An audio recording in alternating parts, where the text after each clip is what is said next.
So I've recently came across this really interesting tweet. Just so you know what you're getting yourself into, as of the recording of this video, it's currently still a speculation that Charlie Munger actually has a position in Tencent Holdings via the Daily Journal's portfolio. That said, however, I must say that Bill at @wabuffo on Twitter is doing God's work. So, how did we come to the conclusion that Charlie Munger bought into Tencent too?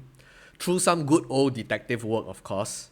So before I review the methodology of how Bill did it, you need to go on to do some work on your end as well, by smashing that like button, of course. So there will be confettis popping out on your screen. It'll be fun, I promise. This is crazy. Weibo just extended the latest sign up reward and it has never been better. So you can get up to $150 cash voucher if you fund and trade your Weibo account today. All you have to do is to sign up for a new account with the link below and deposit at least 2,000 Singapore dollars and execute one buy trade for a stock or ETF and one option. And that's a whooping 10.5% ROI on your initial capital. So for those of you who have been sitting on the sidelines, I think this is a sign to get yourself motivated. So Weibo prides itself on zero commission trading. So let's stop paying commissions and use them to buy more shares. On top of that, Weibo has also recently allowed for a zero fee subscription and also redemption of mutual funds. If you need another reason to sign up, Weibo is also giving out attractive referral rewards if you're to get your friends to sign up using your own referral code. Of course, for those of you without an account, you should do so with mine first. Wink wink. Don't let this 10.5% ROI slip away so easily. Link will be in the description. Thank you Weibo for sponsoring this video. So how exactly did he reverse engineer the entire process? So there was actually a certain method to his madness. So this table might look a little bit overwhelming, but let me just take the time to explain. Essentially, he went to dig up the 10 Qs of Daily Journal over the last 3 quarters, where they declared the fair value of the equity portfolio under column A, and he compared it against the fair value of the common stock from the 13F filings by Daily Journal. And by regulation, many of these US funds have to publicly disclose all of their American positions. Side note though, you can also use this website called dataroma.com to essentially keep track of how these quote-unquote smart money are deploying their capital and what companies are they exactly buying into. That said, it only reflects their US position, and by law, they are not required to disclose stock listed in foreign exchanges. And here comes the tricky part. If we were to less out the fair value of the US equities position from the total value of the portfolio, we will come to column C, which reflects the fair value of the foreign listed portfolio. Now, we know that both Charlie Munger and Warren Buffett had a great run with BYD. BYD is essentially the rival to Tesla in China. So it was also reported last year that Munger scored a 15x return on his BYD investment. 15x.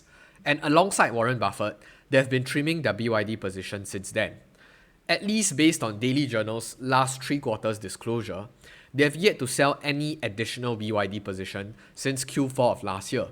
And hence, this reverse engineering process have a relatively high level of reliability because there's very little buys and sells, at least in the last 3 quarters. So if we were to also back out this BYD position, it then leaves us with this column E, which is the fair value of this mystery holding left in Daily Journal's portfolio. Here comes the exciting part. There are 1,001 other stocks listed in foreign exchanges.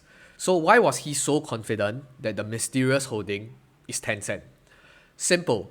He tried to match the movement of the mysterious position with the fluctuations of the stock price of Tencent.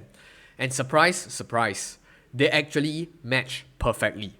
Based on the closing price of Tencent across 3 quarters, fortunately, or unfortunately I might say, the quarterly fluctuations of many of these Chinese tech names, specifically Tencent, over the last 9 months was intense. And intense is actually an understatement. You can see based on the index to price ratio, Q3 was sitting at around 71%. And what does this 71% means? It means that Munger was down 30% on his Tencent position on the last day of September. And mind you, September wasn't even the worst month for Tencent or any of these said Chinese stocks. It was end October, right after the party congress, where Tencent collapsed by another 25% from that September lows. I'm quite sure at one point in time, Munger was down by more than 50% on this mysterious holdings, if it is Tencent. And here we are complaining that our portfolio is down like 20 or 30%. Good lord, guys. I don't know whether you guys are convinced by the CSI work done here, but I am actually quite inclined to believe that Munger holds both Alibaba and Tencent in the daily journal's portfolio. Let me explain. So for those of you who actually don't really follow the Chinese market, the FANG equivalent of the US in China is actually called BAT, BAT. So I know it might be a little bit sensitive right after COVID, but just bear with me. So BAT actually stands for Baidu, Alibaba, and Tencent. So these three tech companies used to be the darlings of Chinese tech. And of course, this was way before the whole tech crackdown saga. That said, however, over the last decade or so, Baidu has slowly lost its magic in search and was slowly overtaken by many of their competitors, while also being slow in their other expansions. So for now, they are currently expanding into the electric vehicle and the full self-driving space. So I don't know how successful they would be, but we can only watch from the side. So personally for me, I'm not extremely bullish or optimistic of Baidu. That's why I don't have an individual position. More recently, however, there is a new acronym spreading around called ATM. So ATM actually stands for Alibaba, Tencent, and Meituan. So personally, I didn't buy into Meituan because I was skeptical of the business model built on these food delivery platforms, whether is it in China or whether is it globally. That said, since Tencent is going to give me special dividends in the forms of Meituan shares, I don't mind holding on to them since it's free of charge at zero cost to me, and I can adopt a wait and see approach to see how they can expand their empire. So even more recently, with the speculation of ByteDance, which is the parent company of TikTok, looking for a publicly listing opportunity, it seems like the acronym is going to switch back to BAT again. But this time around, it would be ByteDance, Alibaba, and Tencent, taking Baidu out of the picture. So all I can say is this. Regardless of how you change the different acronyms, it seems like there are two core common companies that appears consistently in the balance. Alibaba and Tencent. So in my humble opinion, they have already reached a certain level of critical mass in China today. And of course, it's my opinion, don't quote me on that. And I think that it's probably extremely hard to disrupt them. Hence, whenever an investor is interested in going into the Chinese tech space, they tend to buy both of them first. It's essentially a little bit like Bitcoin and Ethereum. So they come as a pair and they leave as a pair as well. Similarly to US tech, I would speculate that many of you guys out there, or many investors that hold on to these different big tech companies, you tend to not just hold one out of the 6 FANG M companies, but instead a combination of a few of them. So it's the same logic.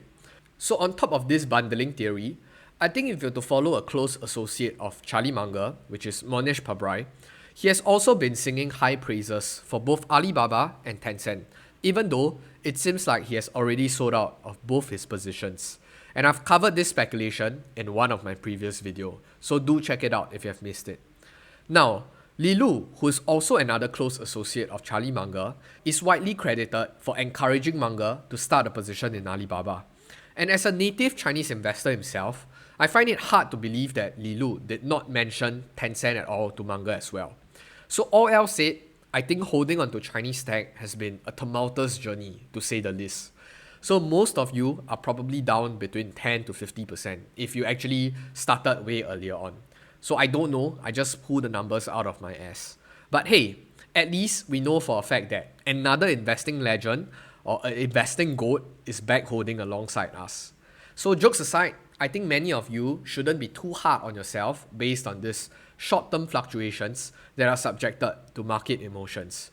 But really just place more focus and emphasis on the process and how you deal with your emotions in this bear market. Side note, I would like to caution many of you currently backholding to be critical of this false sense of security. It doesn't mean that just because Charlie Munger or Warren Buffett is holding onto the same stocks as you means that the stocks are definitely going to go to the moon. I think these investing legends make mistakes too. That said, I'd just like to pat myself on the back because many of my quote-unquote stock picks were being endorsed by these investing legends from Alibaba to Tencent to TSMC. I think I'm getting onto something. So I'll share it with you when I receive that enlightenment. So before I conclude this video, I just wanted to share a recent revelation from my own experience. Ironically, I find it easier to average down compared to averaging up. So I think that's a very interesting phenomenon. So just some background context. I bought my first 100 Tencent shares in July at around 341 Hong Kong dollars per share, and then doubled the position size in October right after Party Congress at around 216, bringing my average cost price down to around 260. Now, the 300 share position is already up 22%, even though the S&P 500 is down like 20% or something.